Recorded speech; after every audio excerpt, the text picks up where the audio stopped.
Hey guys, it's me Mr.X. There's a revolution happening in Africa, but do not the kind you're probably expecting. This is a moral revolution that pushing back against the woke Western elite and reshaping Africa's politics and culture in a powerfully conservative fashion.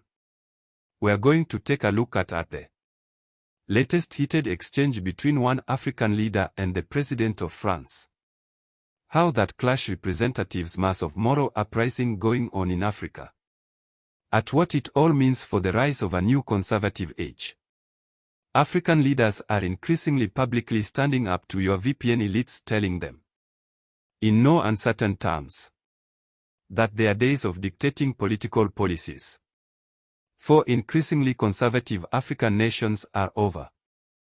Case in point, the president, the Democratic Republic of Congo Félix Tshisekedi, recently held a joint press conference with French President Emmanuel Macron in Kinshasa, the capital, the DRC.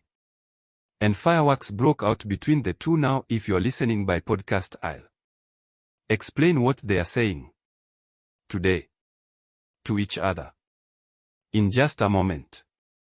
Ça aussi, ça doit changer dans la manière de coopérer avec la France et l'Europe. Regardez-nous autrement, en nous respectant, en nous considérant comme de vrais partenaires, et non pas toujours avec un regard paternaliste, avec l'idée de toujours savoir ce qu'il faut pour nous, et non pas pour...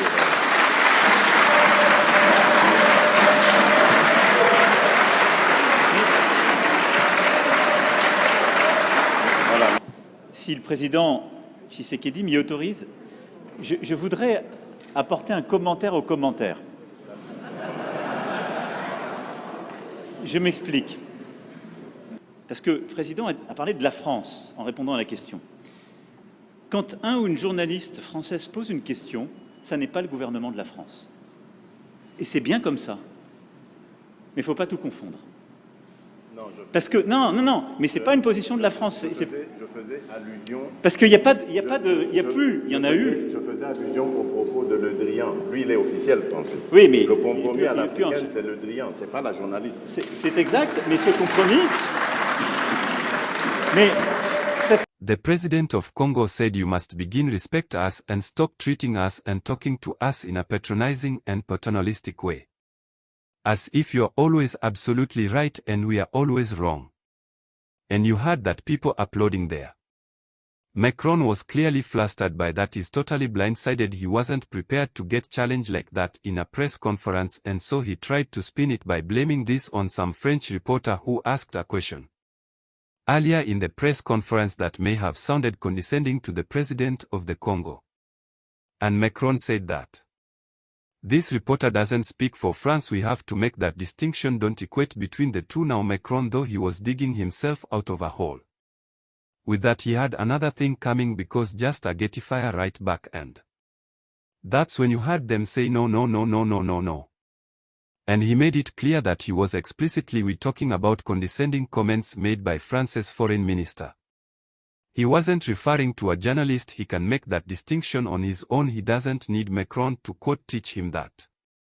So this was clearly yet another public humiliation for Macron. I mean, you gotta wonder how long the plans. Remaining his breath resident of France, he just seems to be stepping into a week after week after week. But regardless, this exchange is but the latest in a trend that's absolutely exploding throughout the African continent as we speak, and that's a massive populist movement known as Pan-Africanism. More and more African leaders are coming out, calling for the expulsion of European political and cultural influences from the colonial period, and are seeking instead to cultivate a uniquely African civilization, a world. So as you can see, it's an incredibly vibrant movement. Thanks for listening to Mr.X Multimedia. Hope you can help to like and share. God bless you all.